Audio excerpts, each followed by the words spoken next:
그런 형제애를 갖고 있습니다.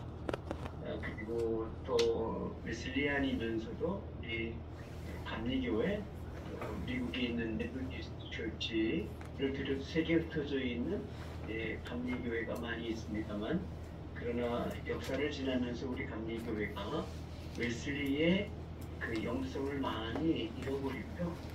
또 역사를 지나면서 많이 퇴색하고 또 다르게 변화된 그런 상황이 있어서 우리가 웨슬리 신앙의 뿌리를 찾고자 하는 그런 신학적 노력 가운데서 오순절 신앙을 굉장히 존중하고, 우리나라의 오순절 교회가 이렇게 부흥해서 잠자는 교회들을 깨워주고 경직되고 어려운 교회들을 따뜻하게 부흥의 열기로 저희를 이렇게 여기 함께 참여할 수 있도록 도와주신 것으로 생각해서 제가 참 감사하고 고마워합니다.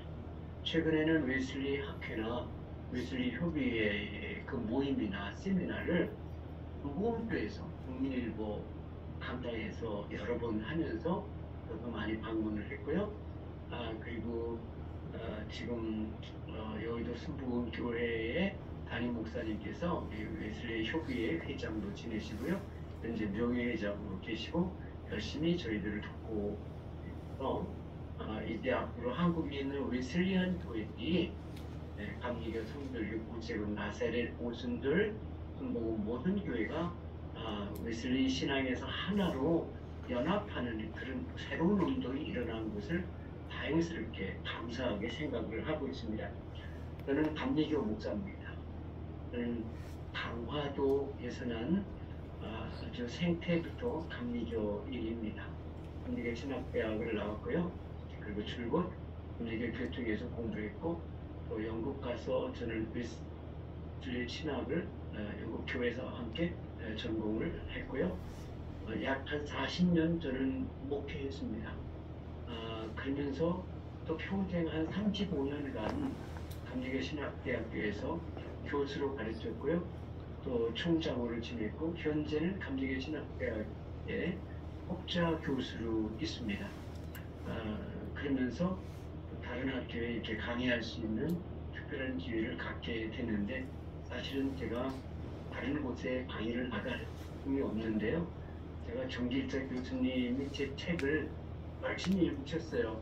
특별히 최근에 쓴 웨슬리 행복론이라는 책이 정말 많이 팔리고 있어요. 근데 정길자 교수님께 드렸더니 이 책을 너무 좋아하셔서, 저는 제 책을 애독하는 분이 제일 좋습니다. 저는 이 진리를 전하고자 밤새워가면서 공부하고 책을 쓰는데요. 그러다 건강도 많이 상하고 그랬습니다. 우리 가족이 책만 쓰라고 그랬지만 난 책 쓰다가 하늘나라 그렇게 믿음을 고백하고요. 때로는 후배 교수님들, 제자 교수님들이 저를 보고 선배님 책만 쓰라고, 너는 어떻게 뭘 쓰냐.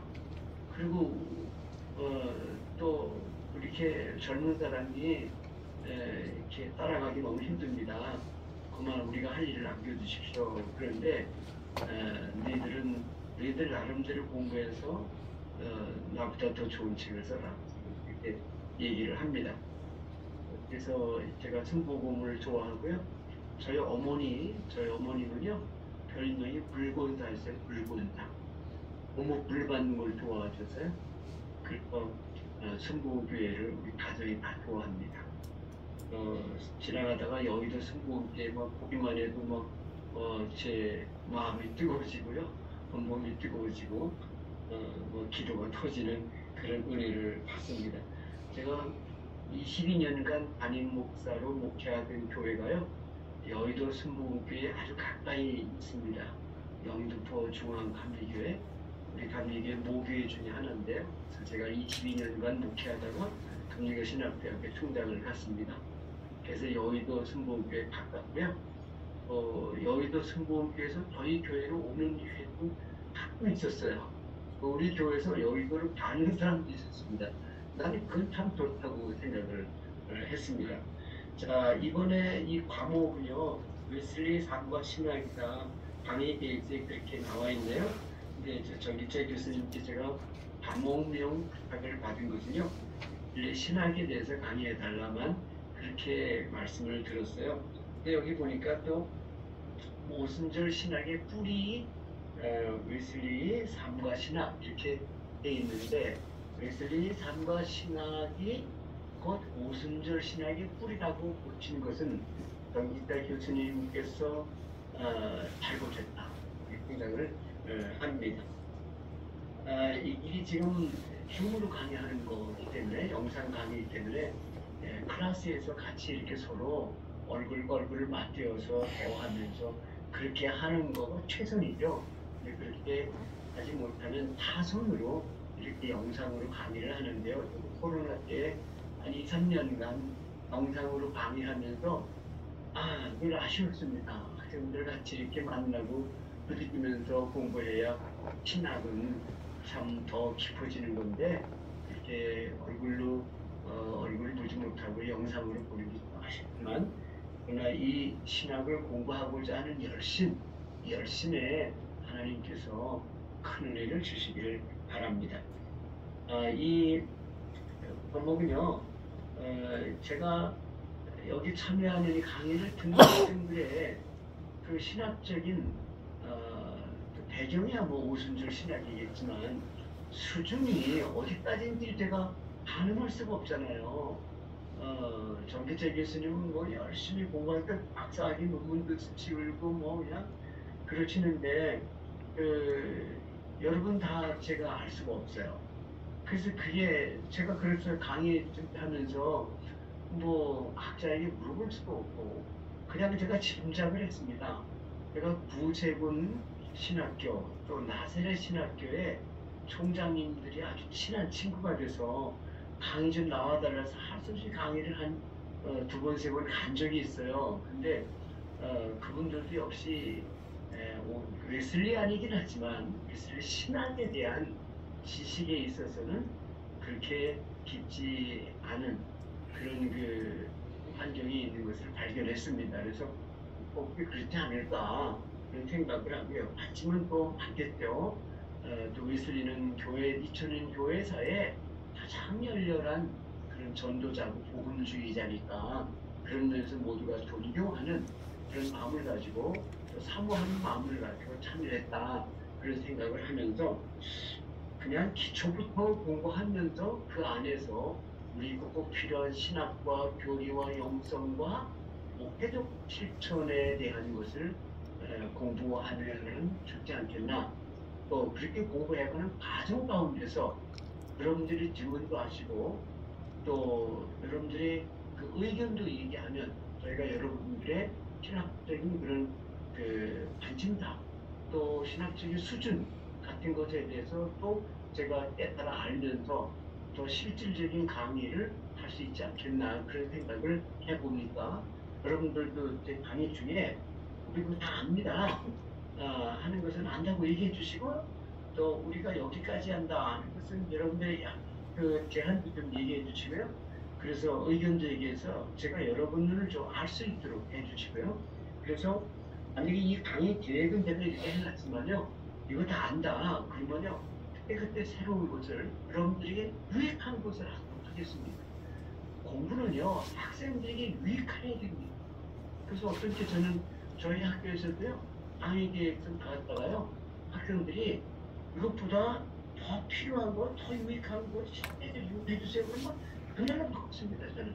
왜냐하면 학생들의 유익과 성장을 위해서 하는 것이기 때문에 교수를 위해서 하는 게 아니거든요.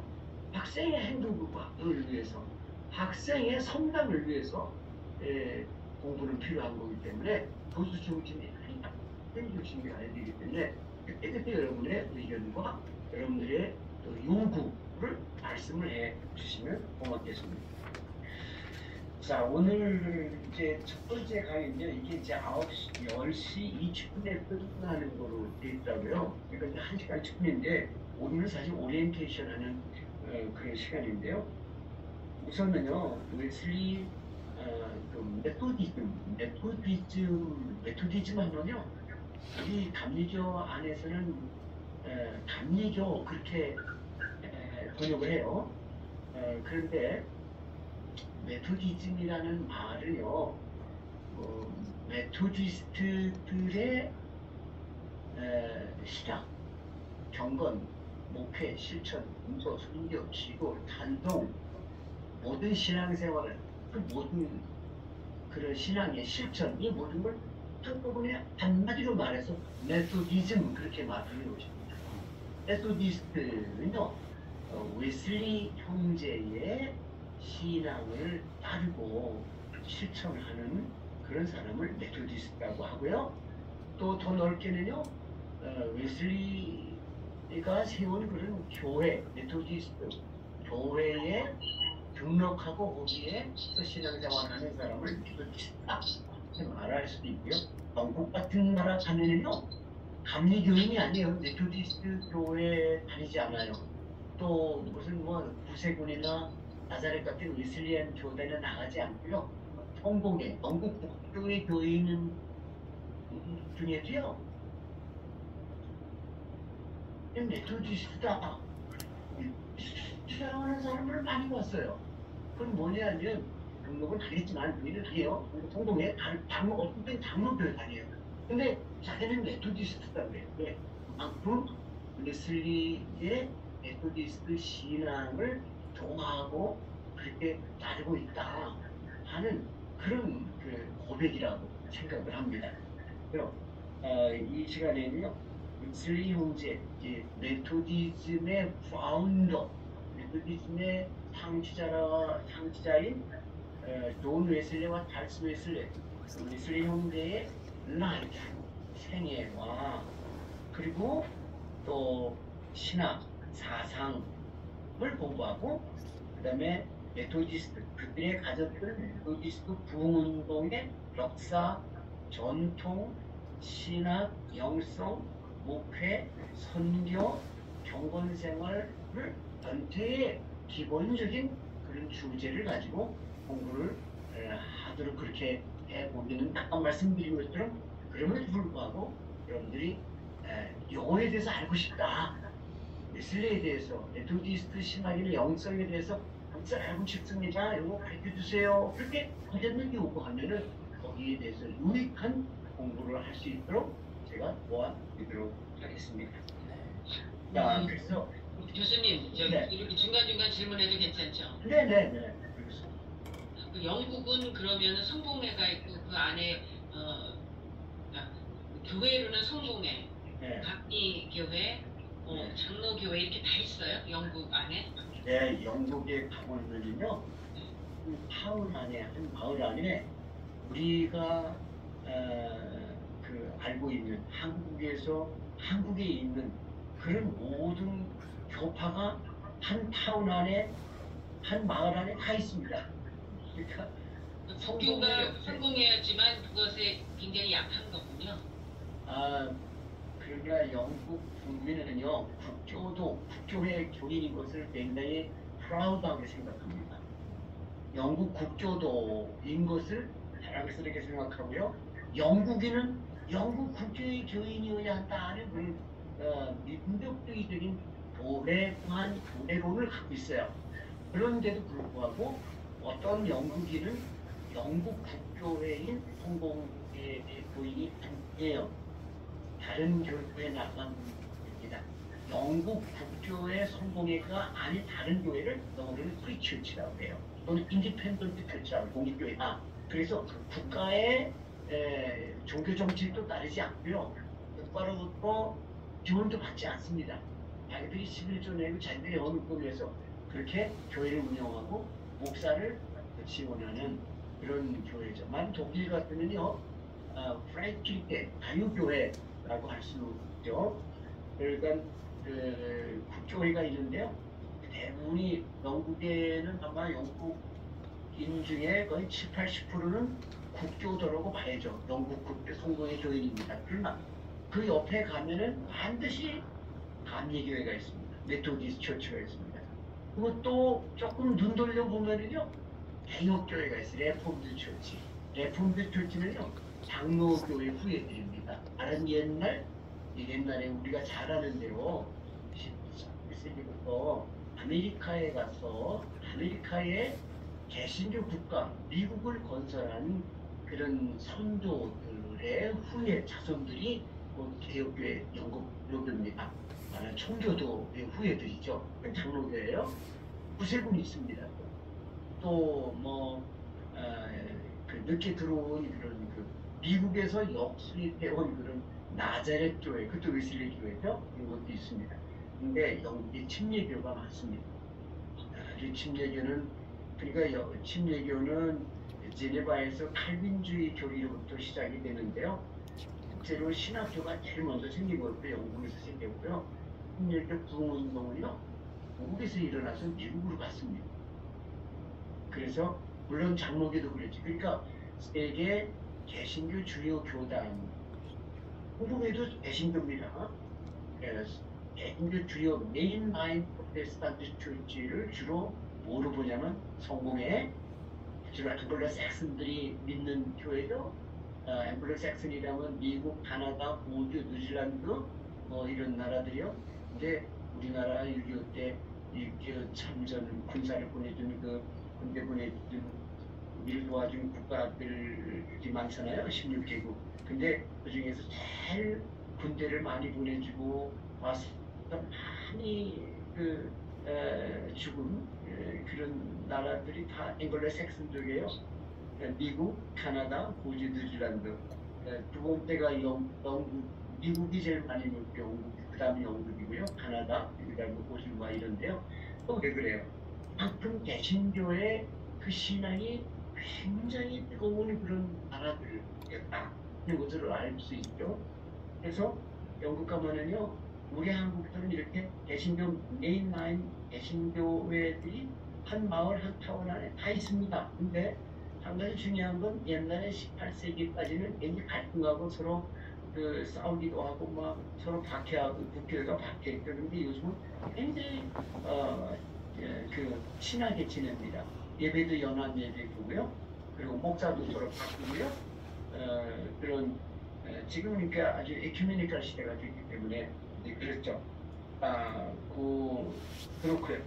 그래서 이 웨슬리 형제, 부디즘의 파운더, 한사의 웨슬리 형제의 라이프와 메토디스트 부흥운동, 8세기 웨슬리 형제가 부흥운동을 일으켰잖아요. 그 부흥운동이 이끌린 교회 역사상 가장 성서적인 복음주의 부흥운동, 성서적으로 이상적이고 건강한 부흥운동이었어요. 네? 그것이 미국으로 건너가고 거기서 아주사 거리에서 부흥에 관해서 성결교가 생기고 그래서 그 20개 담임 목사님 이영훈 목사님인가요? 이영훈 목사님이 회장 취임하실 때 우리 앞에서 그런 얘기를 하더라고요. 감리교회에서 성결교가 나왔고 성결교에서 오순절 순복음이 나왔다고 그러면서 우리와의 그 같은 뿌리가 되는 연대감을 말씀하시는데 굉장히 우리가 그런 말 들으면서 참 마음이 기뻤고요. 참 은혜로웠습니다. 자, 그래서 그런 웨슬리 형제의 생애와 메토디스트 부운동의 역사, 전통, 신앙, 형성, 목회, 경건생활, 선교 이런 걸 공동적으로 공부를 하면서 우리가 유익하고 필요한 것을 여러분들이 요청하면은 그때 제가 강의 중에 말씀을 드리는 거로 그렇게 하도록 하겠습니다. 그래서 이게 시간이 짧아서요. 주로 교수 강의 한 80%를 해야 되지 않을까 생각하고 20%는 학생들의 질문과 대화가 유익하고 또 필요한 대로 그렇게 진행을 하는 것이 좋겠다 생각을 합니다. 교재는요. 여기 제가 쓴 책만 여기 교재로 참고 도서로 기록을 해놨습니다. 이런 책도 많죠. 웨슬리에 대해서. 근데 제 책이 학문적인 책이면은 분명한데요. 목사나 신학생이나 심지어 평신도들까지요. 웨슬리에 관한 책 중에 제 읽기에 내 책이 제일 평이하고 쉽고 이해가 잘 간다고들 말을 하더라고요. 여러분들이 제 책 읽을 때 제 말에 공감을 하는 사람은 아주 좋은 신학생이에요. 다들 그래요. 책이 학문적이지만 평이하고 재밌고 은혜롭고 그리고 때로는 감성적이다. 감동이 깊은 그런 글로 문장이 형성되고 책이 쓰여져. 그러니까 안덱보다 제 책 읽는 것이 교재로 하는 것이 제일 편리하겠다. 그 생각을 했어요. 주 교재가 3개예요. 웨슬리의 뿌리, 웨슬리의 뿌리라는 책인데, 제가 이 웨슬리의 뿌리라는 이런 책인데요. 요거는 이제 웨슬리의 선조들, 또 웨슬리의 그 선조들의 신앙에 대한 역사를 쓴 책인데요. 이 중에서 웨슬리의 어머니 수잔나 웨슬리에 대해서 제가 좀 자세히 썼는데요. 재밌습니다. 은혜롭습니다. 유익합니다. 아주 성령과 진리가, 은혜와 진리가 충만합니다. 그러니까 내가 내 책 자랑하는 게 아니라 이래야 사니까. 이래야 사니까.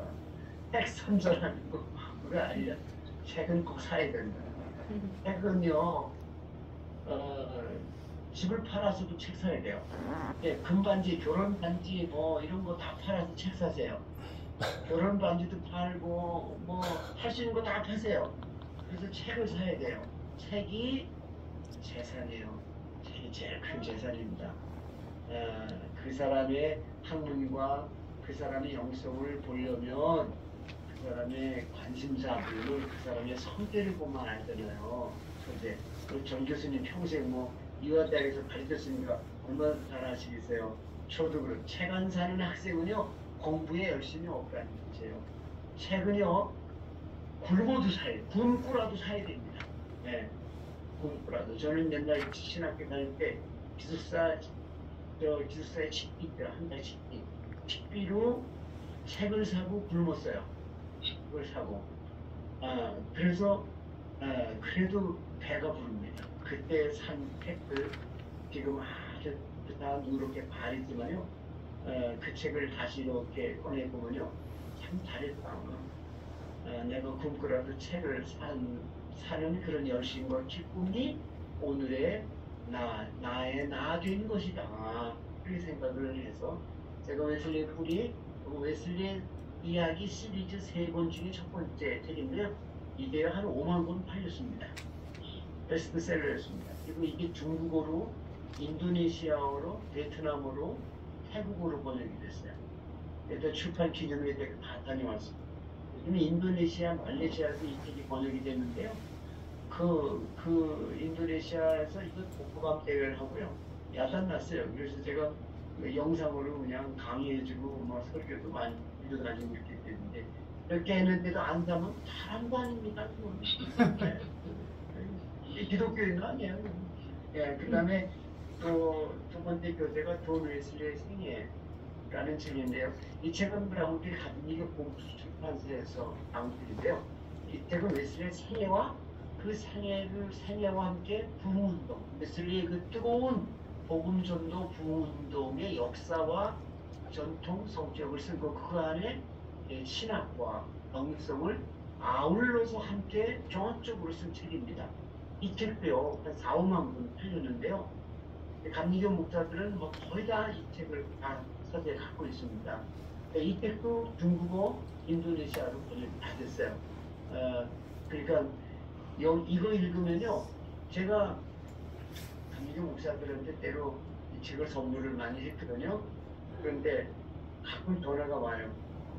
아니, 그 책 선물을 받았기 때문에 자기 돈 주고 사지 않았기 때문에 책꽂이에 꽂아놓고 안 읽었다. 나중에 읽어보니까 보물이더라. 그동안 늦게 읽어서 안 읽어서 미안하다. 어떤 감리교 감독님이요, 은퇴한 한 달 전에 전화하셨어요. 내가 감독하기 전에 이 책을 읽고 감독됐으면 잘했을 텐데 이 책을 인제야 읽게 돼서 감독을 잘 못했다. 그러니까 자기 은퇴하기 전에 부흥회하라고. 그래서 이 책 가지고 부흥회도 한 적이 있습니다. 저는 어디 가도 부흥회하면 웨슬리 부흥회합니다. 네, 존 웨슬리의 생애. 제가 이 책을 쓰다가 3번을 병원에 실려갔어. 잠을 안 자고 너무 힘들게 그래가지고요. 그래서 하나님께서 나를 왜 세상에 보내셨나 하면요, 이 책 쓰라고 보내셨다. 그렇게 믿고 그런 사명감으로 이 책을 썼어요. 이렇게 말해 다른 사람들 진짜 사람도 아니죠. 신학생도 아니지만 사람도 아닙니다. 네. 여기다가 이용훈 담임 목사님께 다 선물로 보내줬어요. 그 다음에 교재가 이제 웨슬리의 실천신학이라는 건데요. 이게 제가 첫 번째 출판한 책인데요. 이 책 진짜 온 교단이 감리교, 성결교, 당뇨교 할 것 없이 성공이 할 것 없이 이게 웨슬리의 그 연구 교재로 정말 많이 알렸고요. 중국어로 출판이 돼가지고요. 제 책 중국서 오신 선교사나 목사님들 한참 얘기하다가요. 내가 이 책 저자라 그러면요. 일어나서 절을 하더라고요. 일어나서 절을. 참 인격이 된 사람이죠. 일어나서 절을 하더라고요. 또 해야지. 더 말할 게 없어요. 여기 모든 기도에 관한 거, 금식에 관한 거, 찬송에 관한 거, 교회에 관한 거 다 있어요.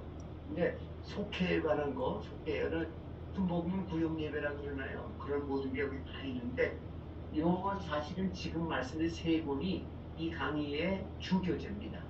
교재. 그 교재는 우리 식생활로 말하면요, 쌀밥이에요. 쌀밥.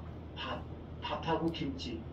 밥하고 김치를 안 먹는 사람은 그 한국 사람이 아니죠. 웨슬리의 실천신학.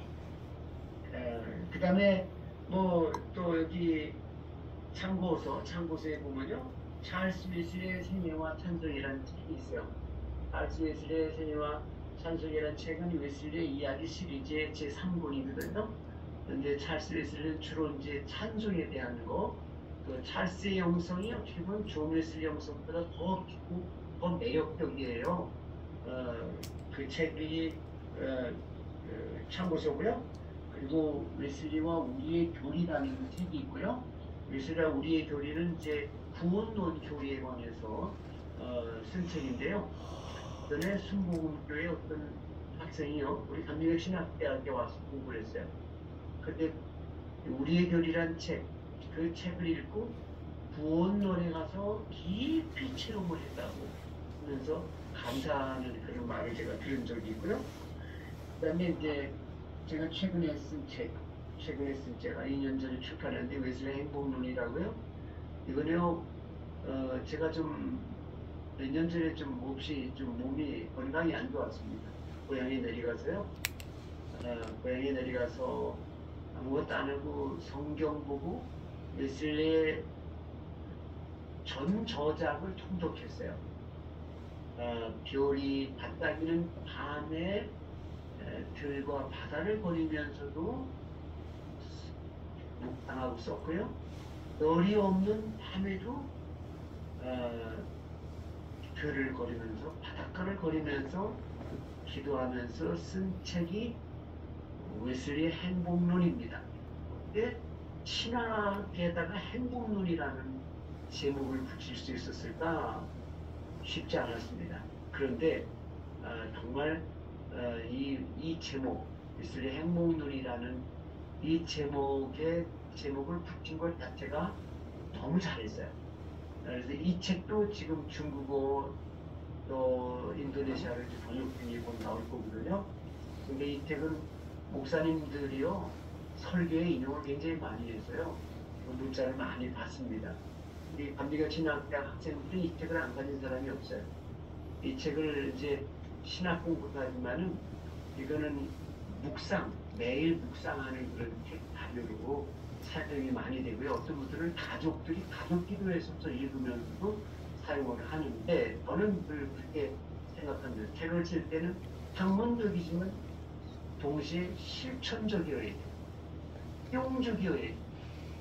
모든 사람에게 평이하고 친절하고 실천적인 책이 돼야 한다라고 생각을 해서 저는 이것은 기도의 자료로 된다. 웨슬리 행복은 이것은 이 강의 주 교재는 아니지만요.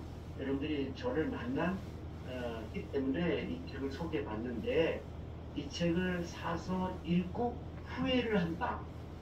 그분은 구원받기 쉽지 않을 거예요.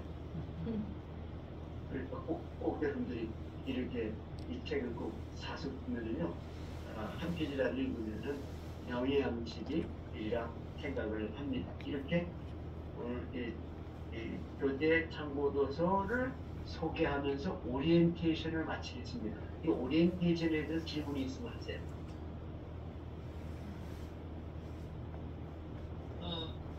목사님 너무 기대가 되고요. 네. 그러니까 늘 이렇게 강의를 이제 말씀으로 해주시나요? 아니면은 네. 말씀을 하세요? 말씀을 하고요. 저는 단막 이런 거요. 저는 9세대입니다. 그런 거 잘 못해요.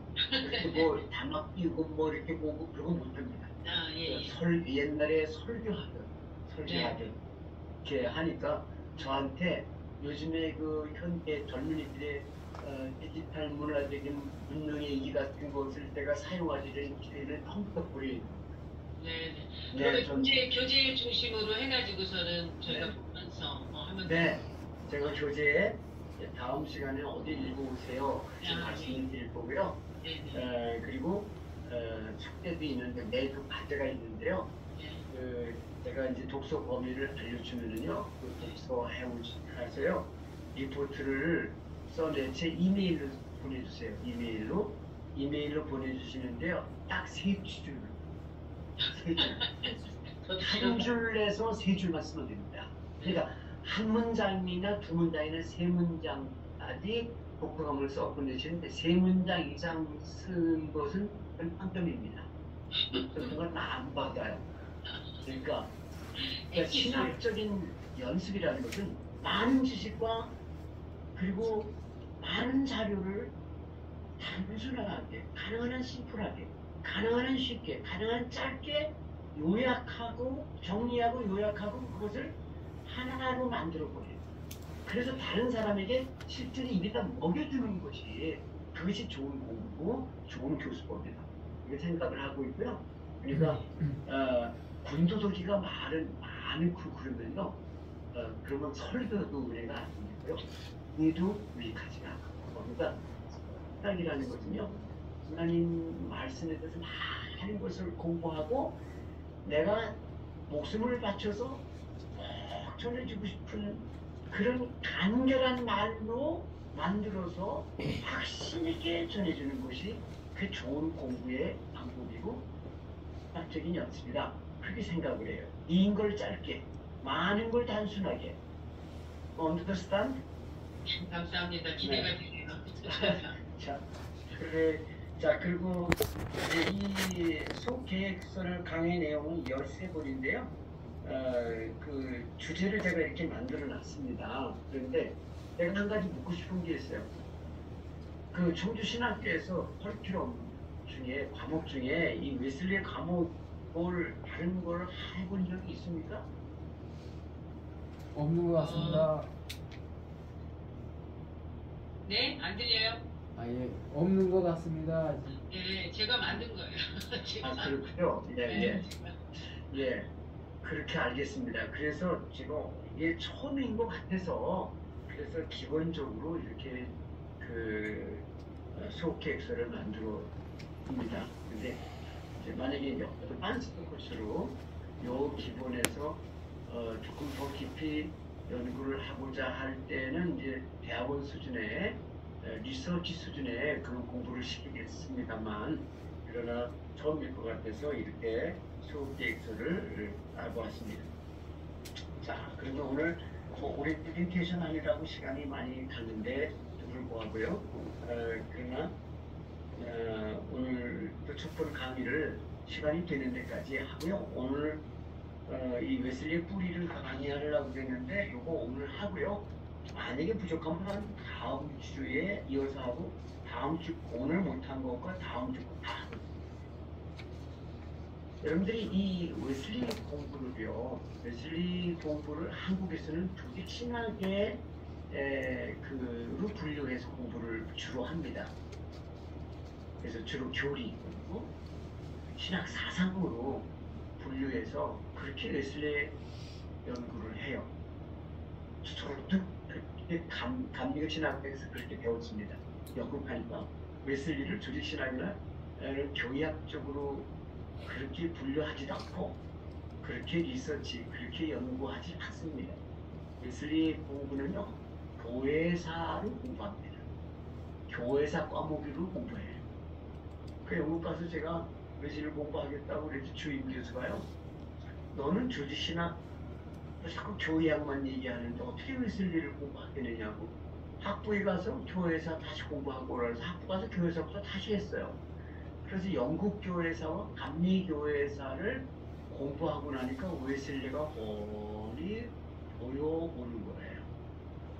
그러니까 역사를 알아야 된다. 예.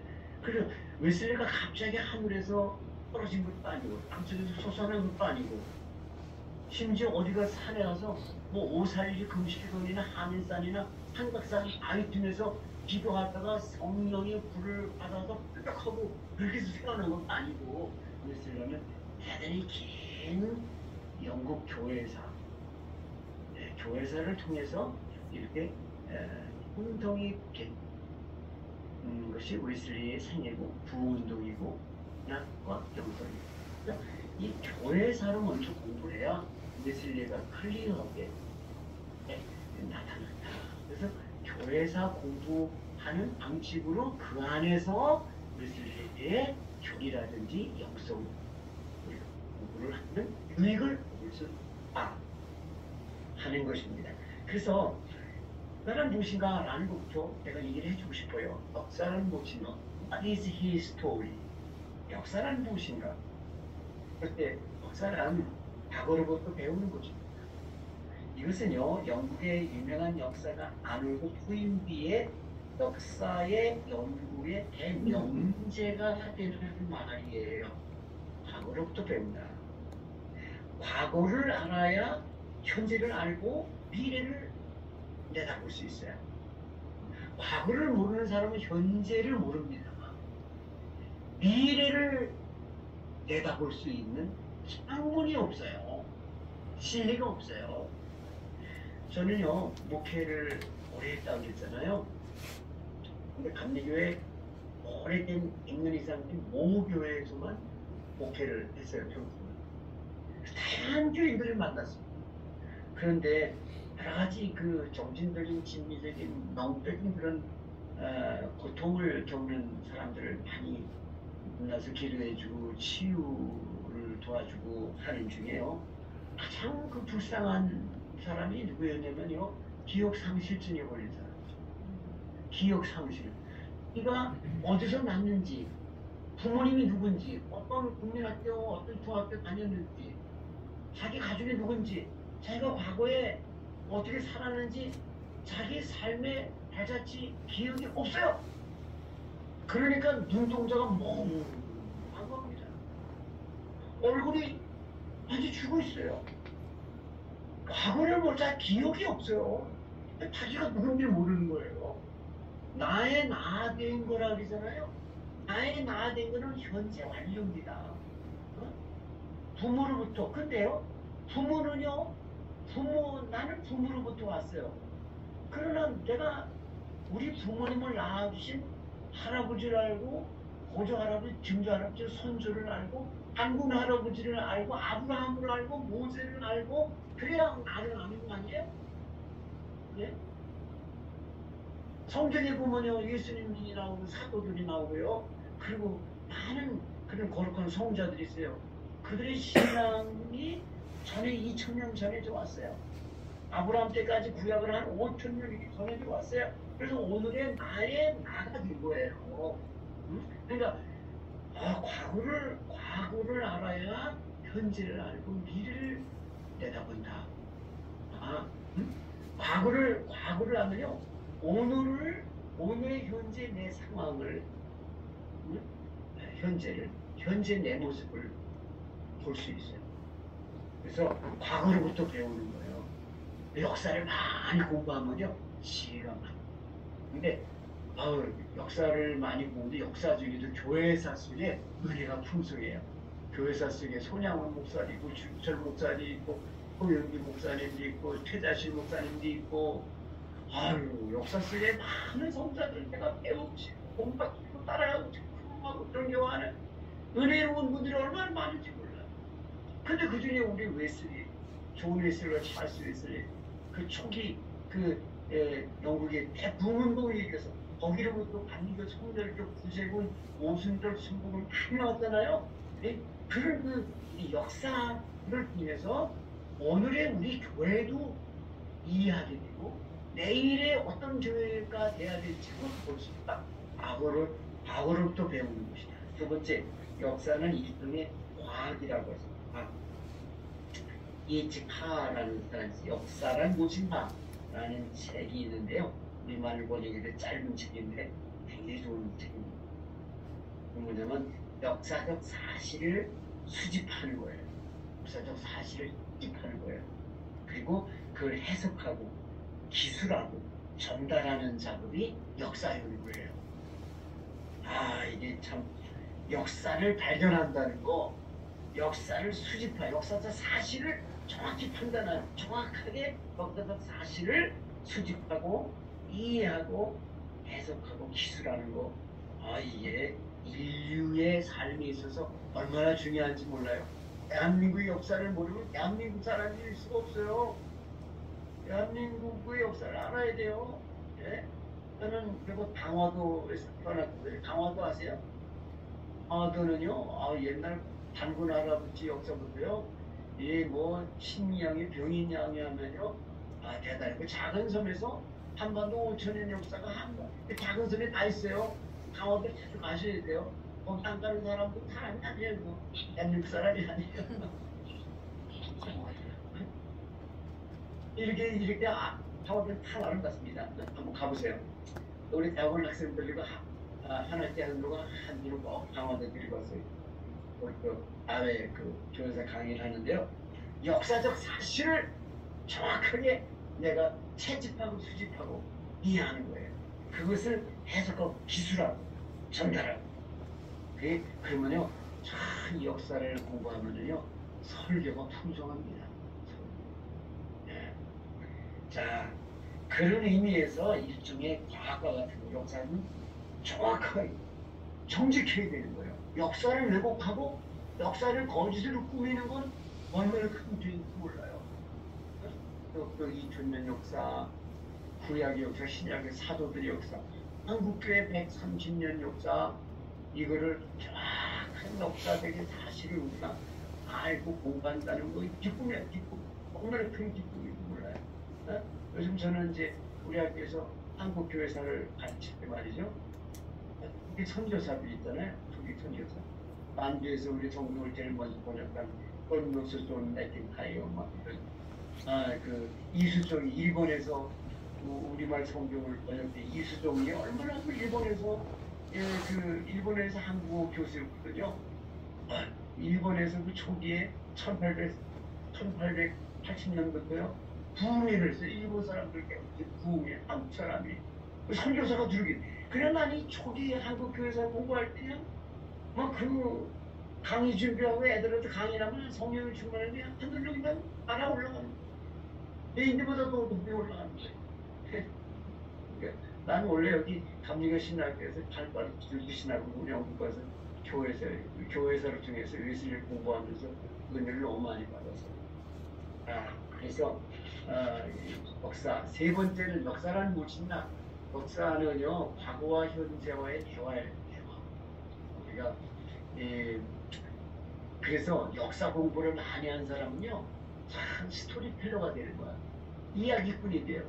근데 저희 할머니가 우리 무릎을 앉혀놓고 옛날 얘기했는데 지금 생각하면 많이 꾸미신 것 같아요. 스토리텔링을 잘하셨어요. 근데 이 수잔나를 우리 배우는데 수잔나는 자녀들이 스토리텔러였어요.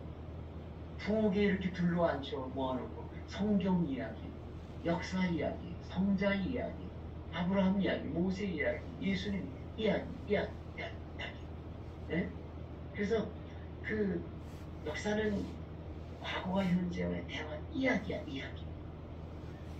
그래서 교회에서 공부, 웨슬리 이런 공부, 생애 이야기 이런 걸 공부를 많이 일단 목회하실 때 교인들에게 영적으로 유익하고 은혜로운 얘기 들려주게 막 하는 거예요. 네. 그래서 끊임없이 역사를 통해서 역사를 공부하면서 과거와 현재와 대화하고 또 미래를 환히 내다보면서 미래 방향을 잡아가는 거예요. 미래 방향. 그래서 돌아가신 김동길 교수님이죠. 연세대학교 김동길 교수님이 참 이야기를 잘 하시잖아요. 그분이 한 190세에 돌아가셨었는데 한 150세, 200세 살아서 우리 한국민들에게 그냥 이야기를 그냥 자밀고 꿀맛 같은 이야기를 스토리텔링을 해주셔야 되는데 그분을 못 보잖아 우리가.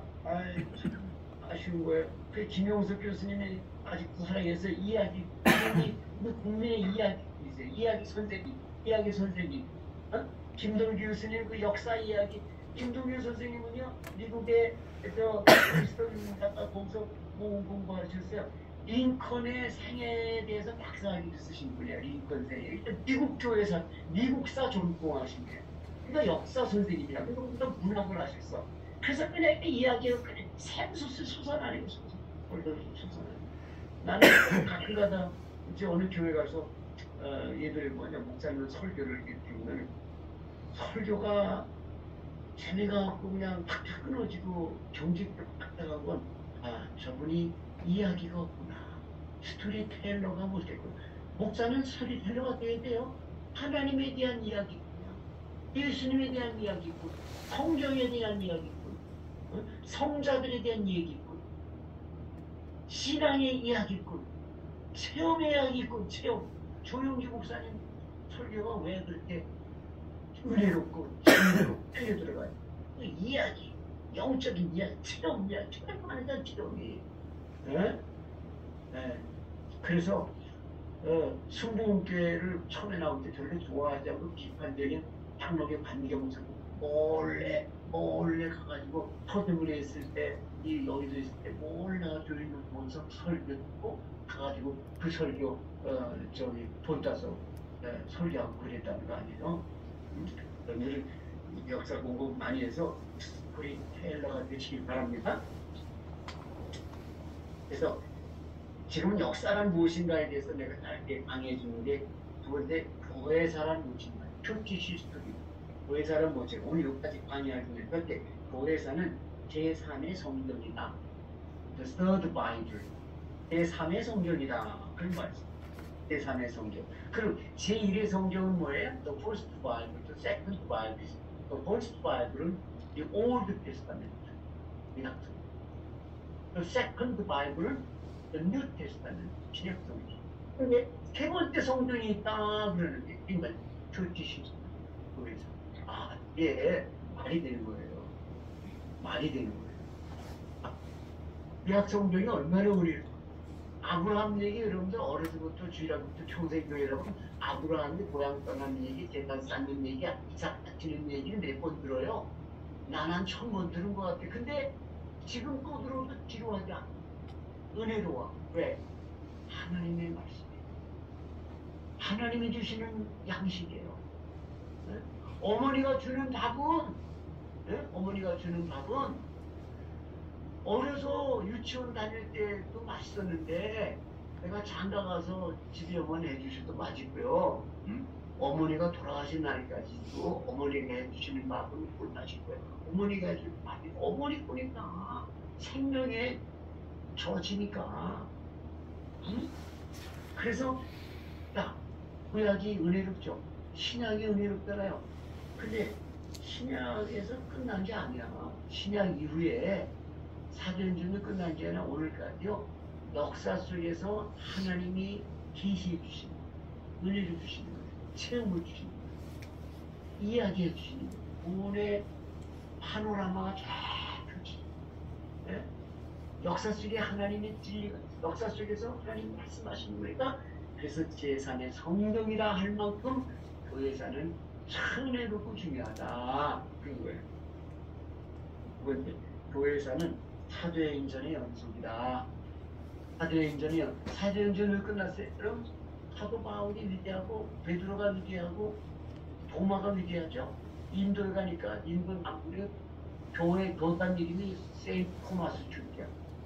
도마가 거기 가서까지 전도해서 인도는요 유럽보다 먼저 교회가 생겼어요. 예? 그 도마 이야기를 들을 때 눈물이 나요. 응? 그러니까 교회사는요 사도행전의 구석에 아까 말한 서드 바이블이라는 말과 비슷한 건데요. 사도행전이 사도들의 속사도가 있고 속속사도가 있고요.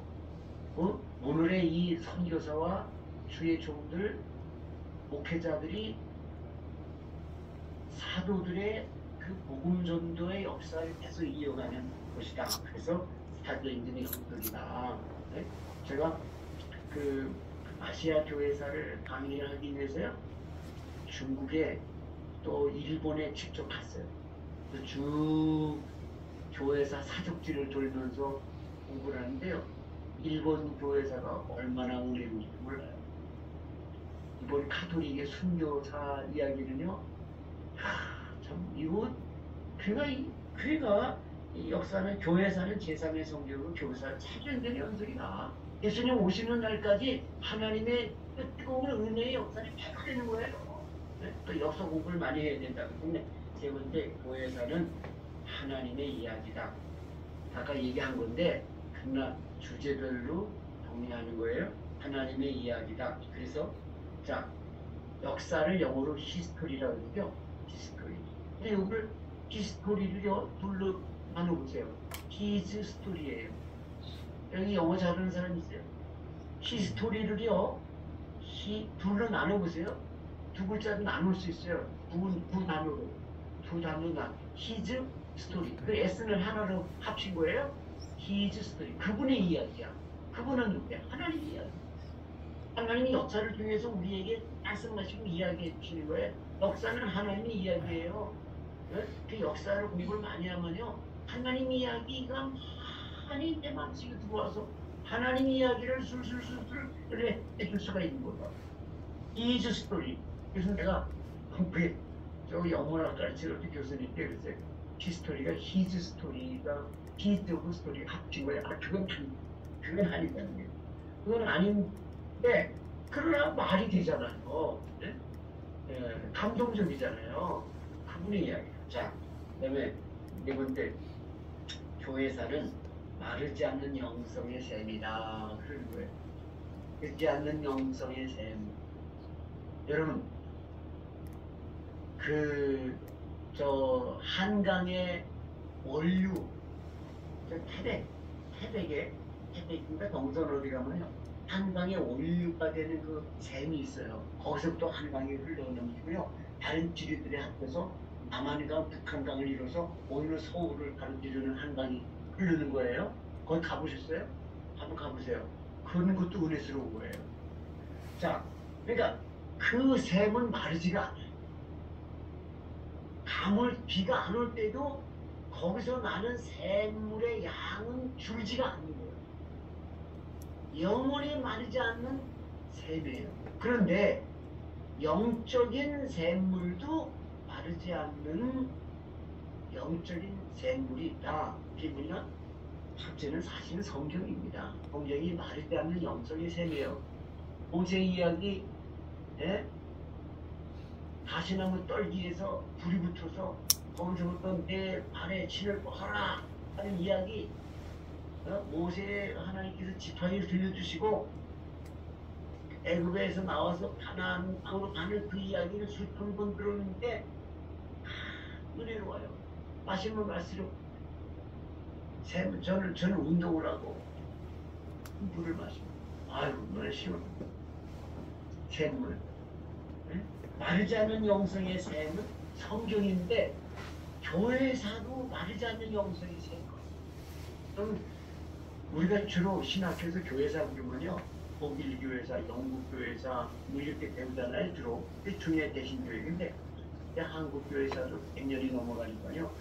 한국 교회사도 마르지 않는 영성의 샘을 가지고 달고 맑고 시원하고 은혜가 충만하고 영성의 샘물이다 그 말이에요. 그러니까 저는 케냐에 한 20번 갔어요. 케냐에 학교도 세우고 케냐에 저 양아들도 있어요. 흑인을 아들로 삼아서 목사님 갔어요. 근데 케냐에 가면요, 그 케냐 한 나라의 교회 역사가 얼마나 의미있지요. 정말 그 마르지 않는 영성의 샘물을 마시듯 케냐의 아프리카의 그 선교사들의 희생의 그 피눈물 나는 그 선교의 발자취를 보면요, 얼마나 은혜가 충만해요. 그래서 교회사는 성경과 같이 마르지 않는 영성의 샘이다. 자, 그 다음에 5번째 마지막으로 교회사는 무엇이냐? 교회사는 신학의 4대 원천 중에 하나다. 신학의 4대 원천 중에 하나. 원천은 뭐예요?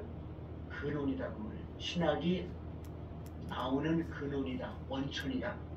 신학이 나오는 원천이 뭐예요? 신학은 교리, 신앙 다 포함하는 거예요.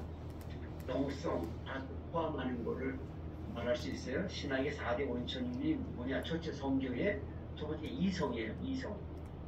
이성. 그 다음에 세 번째가 전통이에요. 이 전통이 사실은 교회사입니다. 교회사 속에서 신앙의 전통이 탄생하고 형성되고 발전되는 거예요. 예? 순복음 신앙 전통도 교회사에서 나온 거 아니에요? 예? 그 다음에 네 번째가 경험이다. 경험. 그러니까 신학은 4대 원천 중에 하나인데 성경, 이성, 전통, 경험 중에 하나로서 기독교의 신앙의 교회, 신앙의 전통, 교회의 전통, 신학의 전통, 영성의 전통, 경건생활의 전통, 선교의 전통, 목회의 모든 전통이 다 교회의 살을 통해서 나오고 형성되고 발전되는 것. 그래요? 오늘 여기까지 공부를 하겠습니다. 불석은 제가 부를 수가 없죠. 네.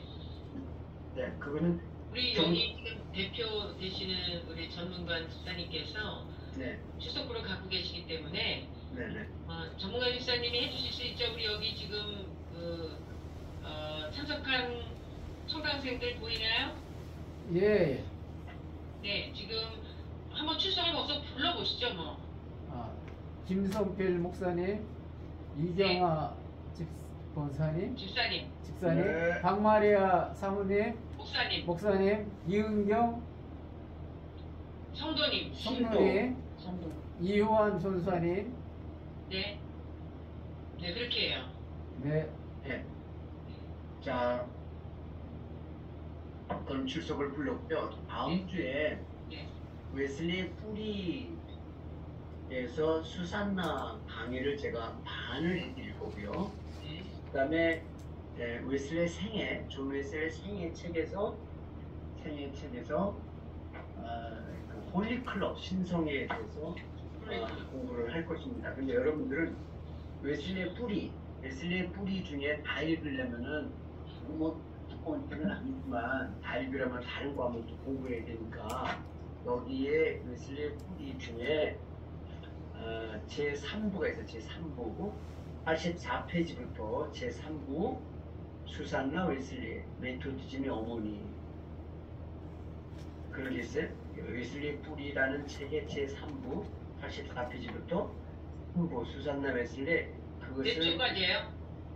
끝까지예요. 3부 끝까지. 네, 3부, 네. 3부. 네. 그리고 세 줄로 독후감을 써내세요. 네 줄로. 제 이메일로 보내주시기 바랍니다. 제 이메일은 그 수업 계획서에 다 있죠? 네, 올려드리겠습니다. 네. 근데 그래서 다음 주는 두 주제를 다 공부를 하겠는데요. 이게 책 거의 제 3부가 거의 한 100페이지 됐는데요. 너무 안 찾는데요. 제 책은요, 한 번 읽으면요, 한 번 손에 잡으면요, 다 읽을 때까지 밥 먹기도 싫고, 잠자기도 싫고, 화장실도 못 갑니다. 왜? 너무 재밌어요. 이렇게도 책을 안 자고, 이렇게도 공부 안 하는 학생은 사람도 아닙니다. 네, 또 질문이 있어요. 질문하세요. 네, 우리 아까 속사도, 속속사도 그렇게 말씀하셨잖아요. 네. 네. 요즘도 신사도라고 얘기하죠. 그거는 또 다른 얘기입니다. 신사도라는 얘기는 그거는 조금 설명이 그러니까 더 속사도와 속속사도 이거는 그 제자들을 계속 말하는 거예요. 사도의 그렇죠. 제자, 예. 제자. 그러니까 열두 대자가 12사도가 됐죠. 네. 거기 이제 초대교회 사도가 12대자에서 바로뉴타가 하나 빠지고 마띠아가 들어갔죠. 네. 그다음에 사도 바울이 사도가 됐잖아요. 네. 네. 그 외에는 다른 사람은 아무리 충동을 해도 사도라고 하지 않았습니다. 예. 자, 직접 예수님과 함께 전도하고 직접 예수의 음성을 들은 사람들, 예수와 함께 번역을 산 사람들, 정의는 이제 사도라고 하는데 사도 바울은 사실은 특별한 의미로 사도가 됐어요. 근데 그분들이 죽잖아요. 죽으니까 그분들의 증언을 기록한 게 복음서잖아요. 그분들이 자기들의 신앙 체험을 교회에 보내준 게 사도들의 헌신이잖아요. 그러니까 그 예수님의 제자들이 처음 사도예요. 그분들이 죽고 그분들을 이은 그분들에게서 듣고 배운 그분들이 바로 속사도라 그러는 거예요. 그리고 또 그분들이 또 늙고 죽잖아요. 또 다음은 속사도라는 말은 내가 그냥 한 말이고요. 네. 그 다음에는 많은 종류의 복음 전도자들, 목회자들, 경자들이 나온 거죠. 네, 신사도란 말은 이건 한국에서 나온 말인데 한국에서 나온 말이에요? 네, 그 신사도라는 말은 저는 한국에서 개발해낸 거 아닌가요? 네, 저도 그거는 최근에 들어서 지금. 네, 그거는 우리 초대교회의 사도니 속사도니 그런 개념이 아니라 생각을 해요. 저는 거기에 대해서 잘 알지 못했는데요. 그 이단에 대해서는 우리가 공부를 좀 하고 알아야 이단에 경계하고 비판도 할 수 있겠죠. 그러나 너무 그렇다고 이단에 대해서 관심을 갖고 너무 많이 연구하는 것도 반칙하지가 않아요. 그 이단을 알아보고 경험되고 좀 비판을 하다 이단에 빠진 사람이 둘 중에 하나예요. 가지 마세요, 아예. 예, 들어온 건 피하는 게 최고예요. 네, 알겠습니다. 네. 자, 그러면 다음 주에 이 시간에 다시 뵙겠습니다. 감사합니다. 감사합니다. 네, 고맙습니다.